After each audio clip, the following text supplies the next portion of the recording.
कैसे हो मेरे प्यारे दोस्तों, मेरा नाम है शिवम और आप देख रहे हैं जेएनवी पाठशाला। मैं जेएनवी कुशीनगर का छात्र हूं और इस वीडियो में हम बात करेंगे नवोदय विद्यालय में कुछ इंपॉर्टेंट क्वेश्चंस के बारे में। मैथ के कुछ ऐसे क्वेश्चंस जो 2019 में भी आ चुके हैं, 2020 में भी आ चुके हैं, तो 2021 में भी उनके आने की पूरी संभावना है। ये बात कोई और नहीं, जेएनवी पाठशाला का ऑनर शिवम मिश्रा बोल रहा है। तो आप बेफिक्र रहिएगा क्योंकि सभी क्वेश्चंस आपको कराए जाएंगे और ये जो क्वेश्चन है ये काफी ज्यादा इंपॉर्टेंट है, इसलिए मैंने सोचा कि एक स्पेशल ही वीडियो बना करके आप लोगों को ये सभी क्वेश्चन सॉल्व करा देता हूं, क्योंकि कोई और यूट्यूबर तो इस टाइप का क्वेश्चन बताएगा नहीं प्रीवियस ईयर के बेस पे, इसलिए मैंने सोचा कि मैं ही बता देता हूं आप लोगों को।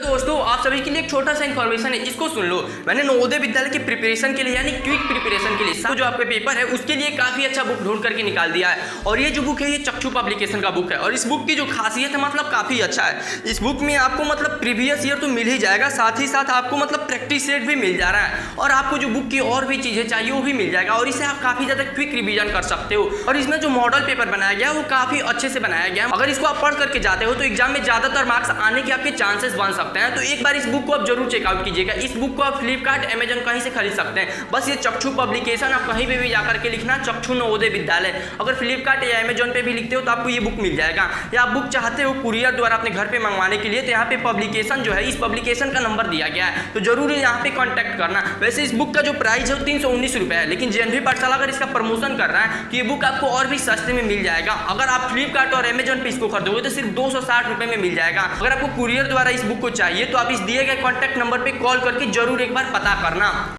तो मेरे प्यारे दोस्तों ये रहा हमारा फर्स्ट क्वेश्चन और यहाँ पे हमसे पूछ रहा है कि राधा ने सुनीता को 500 रुपए दिए। अब जो राधा वो सुनीता को 500 रुपए दे रही है और सुनीता ने उसे 20% कम करके रीना को दे दिए। अब देखो रीना जो है ये भी 10% कम करके कमला को दे दी, तो कमला को कितने रुपए मिले? ये तो काफी मतलब कॉम्प्लिकेटेड लग रहा है। कुछ बच्चे बोलेंगे यार मतलब कितने नाम आ रहे हैं, राधा, सुनीता, रीना, मतलब 3 नाम है। कोई नहीं, मैं आपको अभी समझाऊंगा। थोड़ा इंग्लिश में भी पढ़ लेते हैं। कलर थोड़ा सा चेंज कर लूँ, रेड या रेड। यहाँ पे लिखा गया Radha gave 500 rupees to Sunita, Sunita gave 20% less to Reena and Reena gave 10% less to Kamala. Then how much did Kamala get? अब यहाँ पे चलिए इसको हम समझाते हैं, आपको एकदम अच्छे से समझाएंगे, मजे में मजे के साथ यार पढ़ाई करो। यहाँ पे देखो क्या बोला जा रहा है कि जो राधा है वो सुनीता को 500 रुपये दिया है, लेकिन सुनीता जो है इसी 500 रुपये को 20% कम करके रीना को देती है। तो चलो पता करते हैं कि रीना जो है इसको कितना रुपए मिले। कितना मिले होंगे? 500 माइनस 500 का 20%। अगर हम निकाल करके 500 में से घटा देंगे 500 का 20%, उतना रुपए रीना को मिले होंगे। बताओ सही बोल रहा हूँ कि नहीं? क्योंकि 500 रुपये में से 20% कम करके सुनीता जो है ये रीना को दे रही है, तो अगर हम 20% घटा लेते हैं 500 का तो हमको पता चल जाएगा। तो चलिए 1 से ये 20 से 5 बार में ये इससे कट होगा 5 से 0 0 0 यानी आ गया 400। ये आ गया हमारा 400 रुपये, क्योंकि 500 में से 100 घटाओगे तो 400 ही आएगा। अब रीना को जो रुपए मिले हैं वो 400 रुपये मिले हैं। अब देखो रीना भी समझदार है, वो क्या कर रही है कि रीना भी 10% का क्या कर रही है, अपने पास रख ले रही है, यानी 10% कम करके तब कमला को दे रही है। तो चलिए अब हम बात करते हैं कि कमला को कितना मिलेगा। तो कमला को जो मिलेगा वो देखिए 400 जो रुपया है, 400 का माइनस और 400 का 10%, इतना रुपया कमला को मिलेगा। तो 10% यानी 0 से 0 कैंसिल, 10 से 10 कैंसिल, यानी 400 में से 40 को माइनस करेंगे। बताओ कितना होगा? 360 रुपए। First answer is correct. ये जो क्वेश्चंस मैं करा रहा हूँ आपको ये तो ऑलरेडी बता चुका हूँ कि ये काफी इंपॉर्टेंट है। एक एक क्वेश्चंस को आप बार बार रिपीट करके देखना। अरे दोस्त ये रहा हमारा नेक्स्ट क्वेश्चन और ये तो काफी कमाल का क्वेश्चन है। मैं चाहता हूँ कि इसका आंसर सबसे पहले आप लोग दो लोग, उसके बाद से मैं आपको अब बताता हूँ। यहाँ पे हमसे बोला कि किसी वस्तु का विक्रय मूल्य इसके क्रय मूल्य का 4/3 गुना है। वो थोड़ा सा यहाँ पे टाइपिंग में मिस्टेक हो गया है, यहाँ पे 4/3 गुना यहाँ तक रहेगा क्वेश्चन।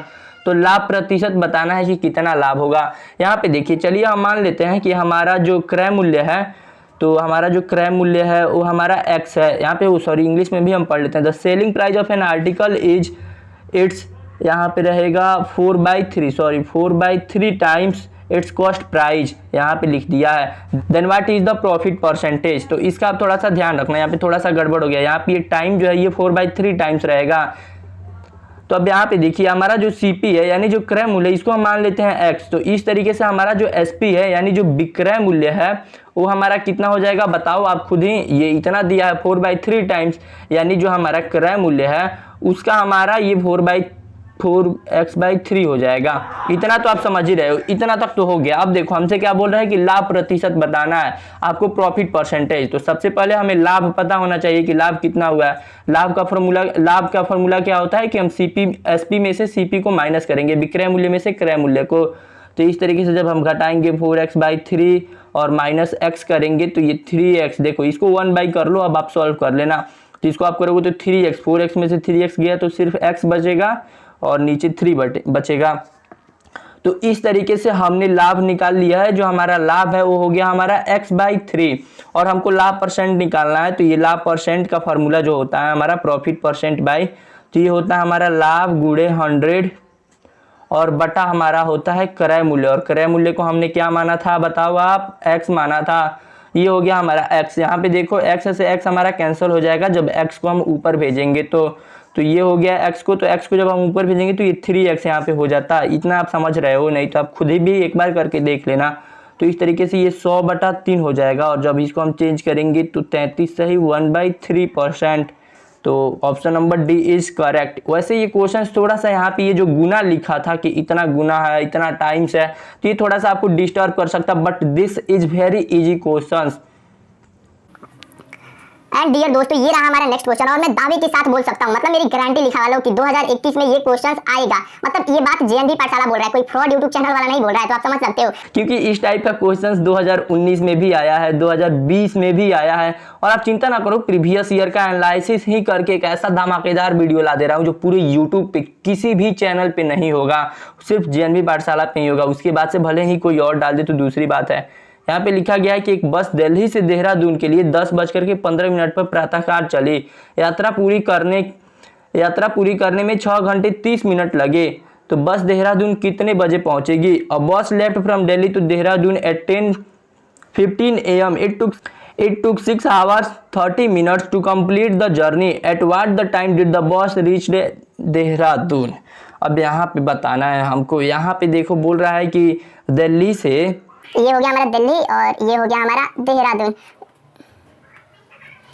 फिर से हम लिखते हैं, ये हुआ हमारा दिल्ली और ये हुआ हमारा देहरादून।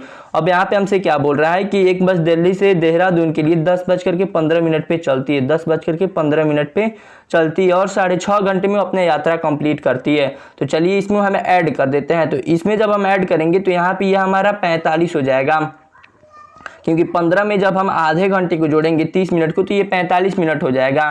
तो ये हो गया हमारा 45 मिनट।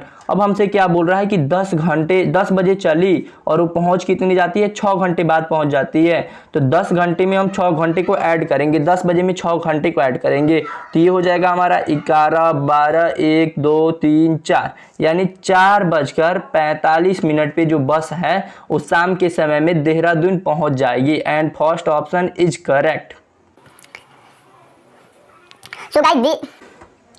सो गाइज ये रहा नेक्स्ट क्वेश्चन। और एलसीएम एचसीएफ से जो क्वेश्चन पूछा जाएगा तो वो इसी तरीके का पूछा जाएगा, एकदम इजी पूछा जाएगा। और नहीं तो एक जो मैं आपको बताया था एलसीएम इंटू एचसीएफ और equal 1 number into another number, इस फॉर्मूले पे पूछा जाएगा। और नहीं तो कुछ इस टाइप का पूछा जाएगा, नहीं तो नॉर्मल एलसीएम निकालने के लिए दे दिया जाएगा, नहीं तो एचसीएफ निकालने के लिए दे दिया जाएगा। इसके अलावा एलसीएम एचसीएफ यानी लसम असम से कोई भी क्वेश्चन नहीं पूछा जाने वाला है, क्योंकि लसम असम में यही कुछ क्वेश्चन है जो इम्पोर्टेंट है। वो जो आप पढ़े होंगे कि एक साथ 3 घंटियाँ बजती है या ट्रैफिक लाइट जलता है, इस तरीके का जो क्वेश्चन है ये लसम असम में अब नहीं आता है। तो इन सभी क्वेश्चंस को आप स्किप कर सकते हो। अब चलिए इसकी हम बात कर लेते हैं। यहाँ पे हमसे पूछा है कि इसका एलसीएम क्या होगा और एचसीएफ क्या होगा। तो ये जो नंबर दिया गया है सबसे पहले हम इसका एलसीएम निकालते हैं। थोड़ा सा इधर लिखते हैं 30, 36 और 90।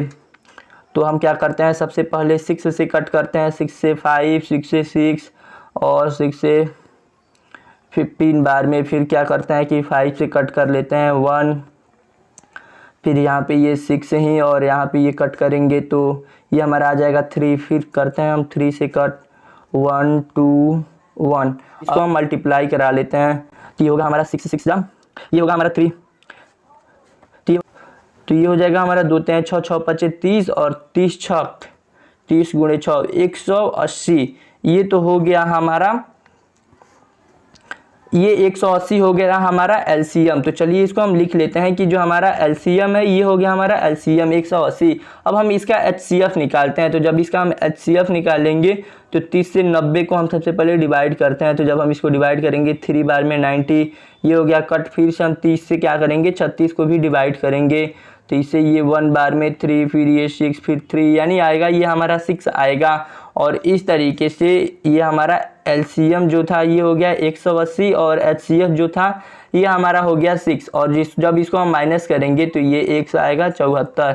या am I right? Right, option number 4 is correct. So guys, this is the very important question. This question is already asked in JNBST exam 2019 या 2019 या 20, ये मैं कंफर्म नहीं हूँ, आप एक बार चेक कर लेना। ये क्वेश्चन काफ़ी इंपॉर्टेंट है, मैं बार बार बोल दे रहा हूँ कि इस टाइप का क्वेश्चन तो जरूर पूछा जाएगा। तो यहाँ पे चलिए देखिए क्या बोल रहा है कि 10 सेंटीमीटर के यहाँ पे हमसे बोला 10 सेंटीमीटर भुजा वाले दो ठोस घनों को एक साथ रखने पे प्राप्त जो घनाभ होगा उसका आयतन क्या होगा। When two solid cubes of side 10 cm are placed side by side, what is the volume of the obtained cube? अब यहाँ पे थोड़ा सा मैं आपको बना करके समझाता हूँ। ये चलिए हमको 2 क्यूब बनाना है, तो ये ऐसे ऐसे वाह क्यूब बनाना भी तक मैं नहीं भूला। और फिर से एक और बनाता हूँ, ये ऐसे ऐसे फिर ऐसे ऐसे से ऐसे। ये हो गया हमारे पास 2 क्यूब। अब बोल रहा है कि इन्हीं 2 क्यूबों से एक हमारे पास क्यूबॉइड बनाया जाएगा। और सॉरी क्यूबॉइड थोड़ा सा बिगड़ गया, क्यूबॉइड बनो जी बनो, ये ऐसे ऐसे ऐसे ऐसे। हाँ तो ये देख सकते हैं मेरे दोस्त बन गया। ये बोल रहा है कि इन दोनों क्यूबॉइड को अगर हम पास पास रख दें, इनके जो बीच का ये डिस्टेंस है इसको मिटा दें, यानी इनको पास पास रख दे रहा है। और इनकी जो भुजा ये 10 सेंटीमीटर, ये भी 10 और ये भी 10 है, और इनकी ये जो चौड़ाई है ये भी 10 है, और ये जो ऊंचाई है ये भी 10 सेंटीमीटर है, सब 10-10 है। तो क्या बनेगा, तो आप देखो जब इसको ये 10-10 किया जाएगा तो ये दोनों आपस में मिलकर के कितना हो जाएंगे, ये हो जाएंगे 20 सेंटीमीटर। बट ये जो हमारी ऊंचाई है ये तो 10 का 10 ही न रहेगा, क्योंकि ये इसका भी 10 ही है, इसका भी 10 ही है, और ये आपस में ऐड नहीं होंगे क्योंकि इन दोनों का सेम ही ऊंचाई है। तो ये बस इतना क्या इतना ही रहेंगे, ये नहीं कि एक दूसरे के ऊपर ये रखे जा रहे हैं। तो इतना आप समझदार हो और इतना आप समझ रहे हो। तो ये जो होगा ये भी हमारा इसका 10 होगा क्यूबॉइड का, यानी घनाभ का। अब ये जो हमारी चौड़ाई है जो यहाँ पे आप देख रहे हो, तो इसका जो लेंथ होगा ये भी 10 ही रह जाएगा ये, बिकॉज इसकी भी जो चौड़ाई है ये चौड़ाई दोनों में से किसी का ऐड नहीं होगा, दोनों का चौड़ाई सेम ही रहेगा। तो ये आप समझ रहे हो। तो ये 10 हो गया, ये 20 और 10। अब इसका हमको क्या निकालना है, वैल्यूम निकालना है, यानी आयतन निकालना है। तो इन तीनों का मल्टीप्लाई करा देंगे, यानी 20 × 10 × 10, और इस तरीके से ये आएगा हमारा 2000 घन सेंट, और इस तरीके से आएगा हमारा 2000 घन centimetre. This is the very easy question, but ये एग्जाम में पूछा गया है और कई बच्चे इसे कंफ्यूज हो सकते हैं कि दो घन से घना बनाया जा रहा है, ये कैसे बनाया जाएगा, कैसे बनाया जाएगा। देखो मेरे दोस्त, इसको आप प्रैक्टिकल बना करके देख सकते हो। मेरे प्यारे दोस्तों, ये रहा एक इंपॉर्टेंट क्वेश्चन, और ये क्वेश्चंस तो मतलब आप पूछो मत। इससे रिलेटेड सेम क्वेश्चन एक 2019 या 20 में 2020 में पूछा गया था। और वो जो क्वेश्चन था वो ये था कि -1 को अगर -1 से 100 बार तक गुणा कराया जाए तो क्या आंसर आएगा। और ये सेम क्वेश्चन वैसा ही है, बस इसको थोड़ा सा चेंज कर दिया गया है। अब आप इसका आंसर पहले खुद बताओ, फिर मैं बताता हूँ। आप इसका आंसर जरूर मेरे से पहले कमेंट करना। मुझे पता है मैक्सिमम बच्चे इसका आंसर गलत देंगे, यहाँ तक कि कई बुक में भी इसका आंसर गलत दिया है।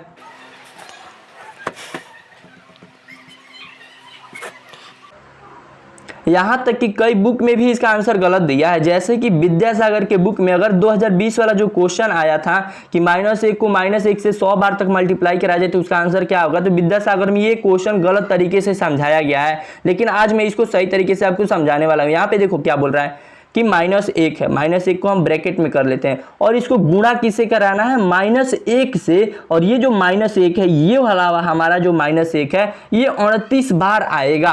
तो इसको हम देखो जैसे 2 × 2 × 2 × 2, ये 3 बार हमने 2 को लिखा है, तो हम डायरेक्ट 2⁻³ भी तो लिख सकते हैं। अब बताओ ये गलत है कि सही।